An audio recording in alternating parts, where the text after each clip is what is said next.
How's it going, everyone? Cannot stay here. Welcome back to an episode of Collector's Zone Haul. Got a big stack of comics today. Finally caught up with issues that I've been really excited for, and tell you what, let's get to it. I've also got a lot of blind ones today, and I've been pretty impressed with nearly all of it. I'm very happy with this stack today.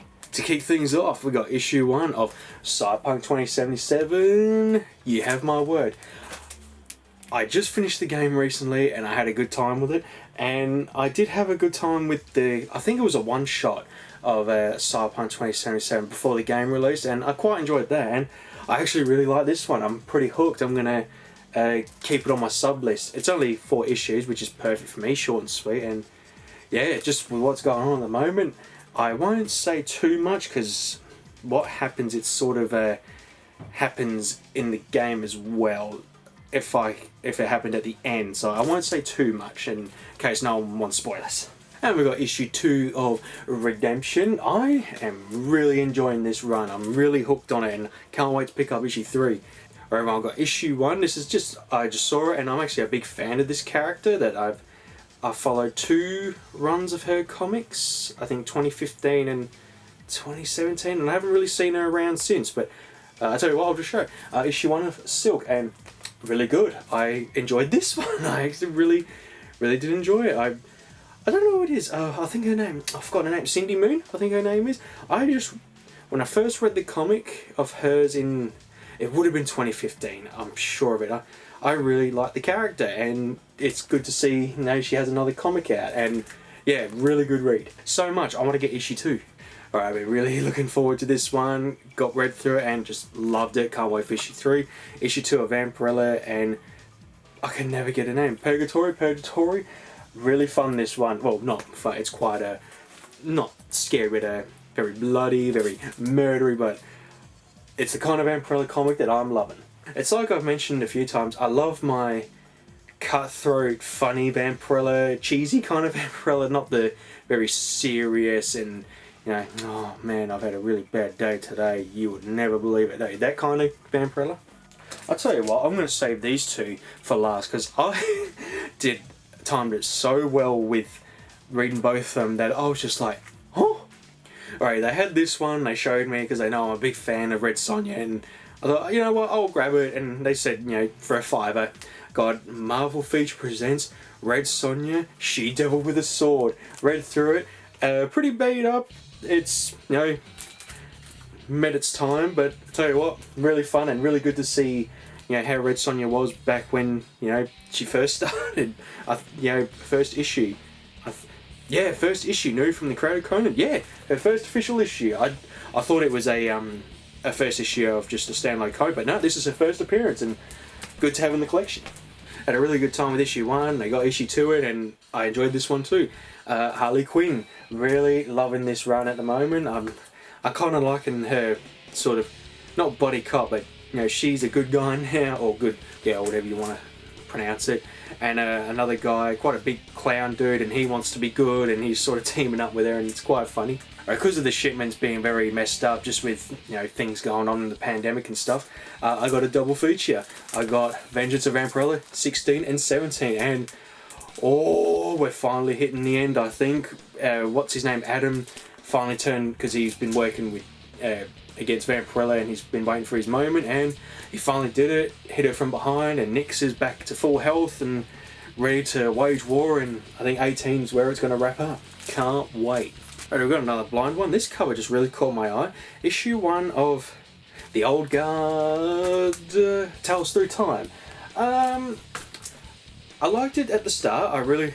So basically we have this character, she's telling the story of how she got this axe, and she's thousands of years old. The axe was passed down her from her mother, like that stuff, and 3 times she's trying to keep it repaired, all that stuff. It's a very dangerous weapon, but then it kind of drifted off into another story between 2 guys, and they were going to help this woman. This guy, I think he was racist, actually, just the way he was talking to a person of colour, and they were going to stop him from killing this woman, and then another woman stops him, and that sort of goes on to something. But I don't know, I didn't really see this character. We saw her at the first few pages and then that was sort of it. So maybe we'll pick up with issue 2. I'll definitely get issue 2 at some point and see how it goes, because I'm sort of loving the way it's going at the moment, but it kind of drifted off from what I was sort of expecting here in a way.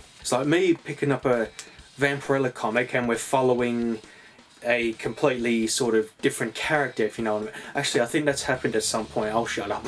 And we got the long-running Red Sonja, issue 26. I'm loving this arc, this whole battle arena, and she's trying to, you know, work with this other guy because they're trying to survive, and he's like, what are we gonna do? And she's like, step back, and she, you know, takes them all out. Yeah, really fun. Alrighty, we got issue 2. I thought I'd stick with it. As much as I didn't like the first issue, I thought I'd stick with it. Issue 2 of Alien. Took its time, but we finally got an alien. We also had a face hugger. I know I think there was a face hugger in Aliens technically in the first issue, but we finally got some action going. You know, more of that please. Unfortunately it was the last couple of pages, but there's still a lot of talking. But issue 3 hopefully picks up now that we've actually got, you know, the title character, you know, wrecking shit up. So hopefully, fingers crossed, issue 3 keeps me going. I think last visit, or maybe in the fortnight before or a month ago, we've seen this advertised, and because we'd just seen the movie Godzilla vs Kong, we just said as soon as he comes in, do you mind just whacking in our subs? And yeah, Godzilla Monster Protectors Rise Up Part 1. It's a very fun comic. It's very, it's got a lot of pop culture references in it, which I really loved. I thought it was really funny.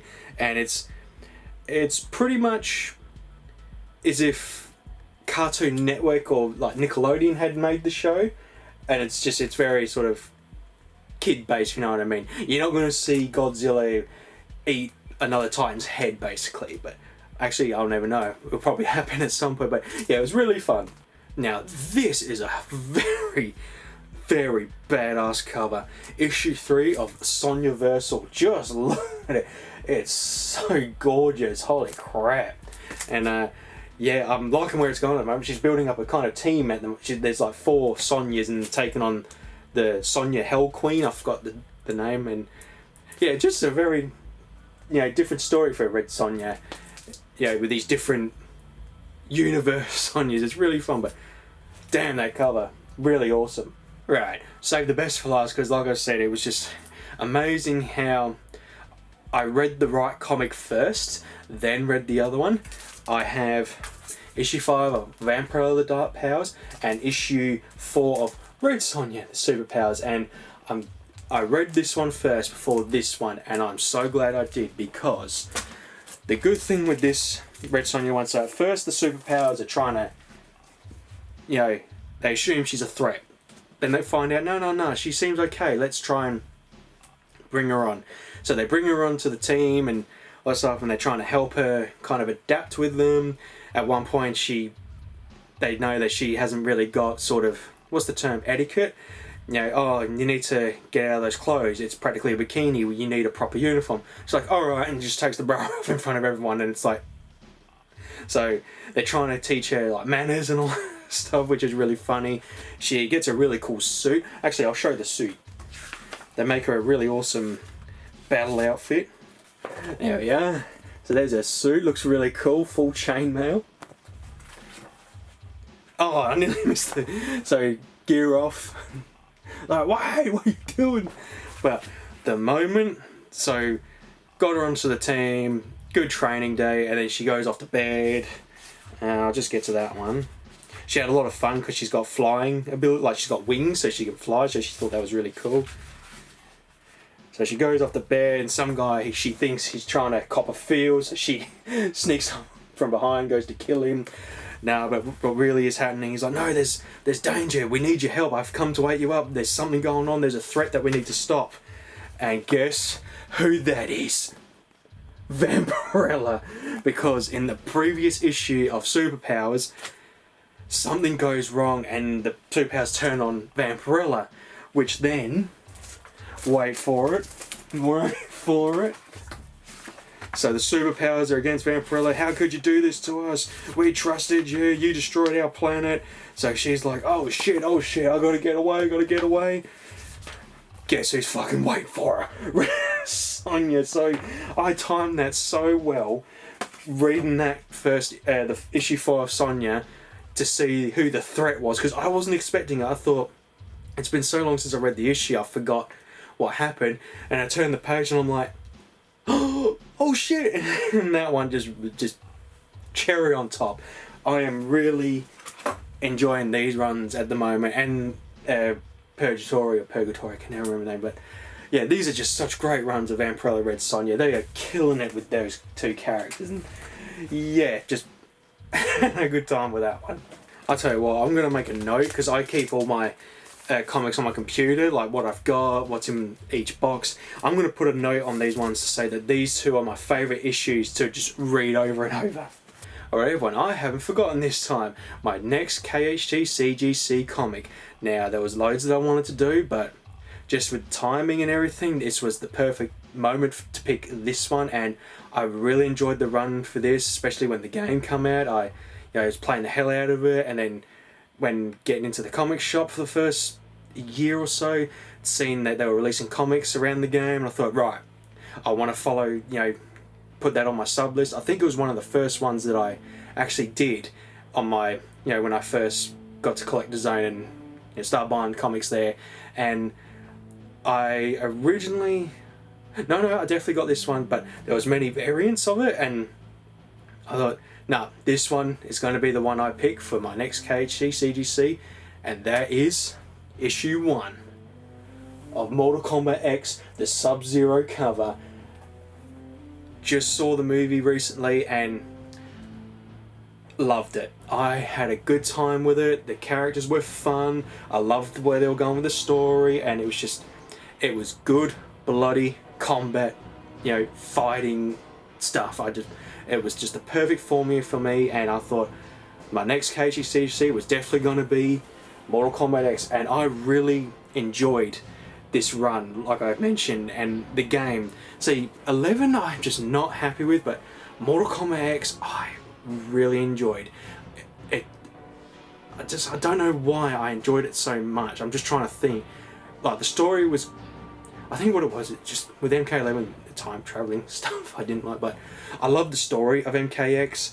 After many years, we finally had Sub-Zero and Scorpion sort of water under the bridge. They have finally made peace with each other. I mean, when Scorpion rocked up to Sub-Zero's place, and it was like, oh shit, but when he showed him what actually happened between him and his clan and the other, Bihan Sub-Zero, it was like, oh my god, what have I done? And it was just nice to, finally see them make peace. And I see this didn't really follow the game a whole lot, but Sub-Zero, we saw how he got his mark. It was from Kano. He stabbed him in the eye, and Cassie at the time was sort of pissed with her parents, Sonya and Johnny, and she was getting into cage fighting. And what I really liked was Frost made an appearance in that issue of her in the cage fight, and I thought, oh, maybe we'll hopefully see more of Frost, and yeah, we didn't, unfortunately, but it was really good. 20 issues, it was perfect, and yeah, it was one that I was happily reading, and I did read a few of the issues a couple of times, if I recall, especially when Sub-Zero was going up against Kano and he got the cut, because it was really good. And tell you what, it's a great variant cover. My favourite Mortal Kombat character of all time, Sub-Zero, and it is now officially in my KHD CGC collection, and this time I didn't forget.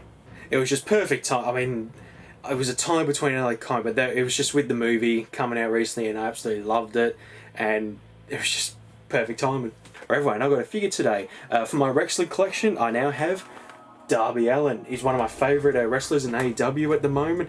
It's just a shame. I'm actually taking a bit of a break from AEW at the moment. I just don't like where they're headed at the moment with Impact.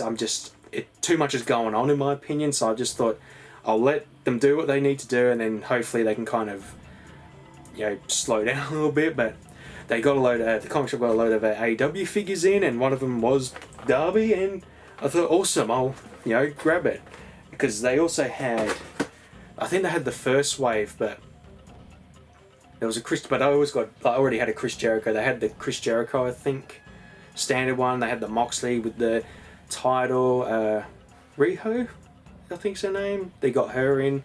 So they got a few, but I thought, nah, I won't go crazy because I already got, like I said, a Jericho.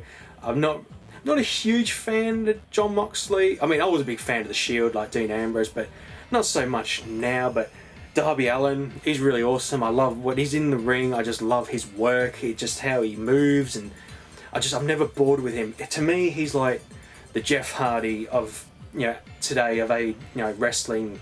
It's like watching back in 2000, 2001 Jeff Hardy kind of thing, if that makes any sense. Just whenever I watch him, I know shit's gonna go down and I'm gonna be like, wow.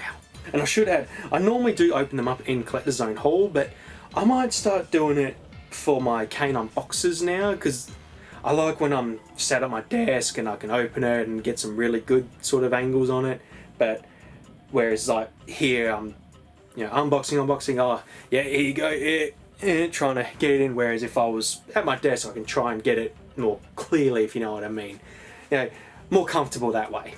Mind you, I did that with a few things. My Vampirella bust statue, I did that, if I recall. So yeah, another reason for it was like my Collector Zone haul in the last one, it was like 2 minutes of comics because I only had a little stack, but I got my Dragon Ball martial arts tournament stage and I spent more time opening that and putting it together, and it just felt very, not very comfortable, if you know, like I was like trying to put it together while the camera was pointed down, where as if I was doing a proper unboxing, I could have had it all set up here.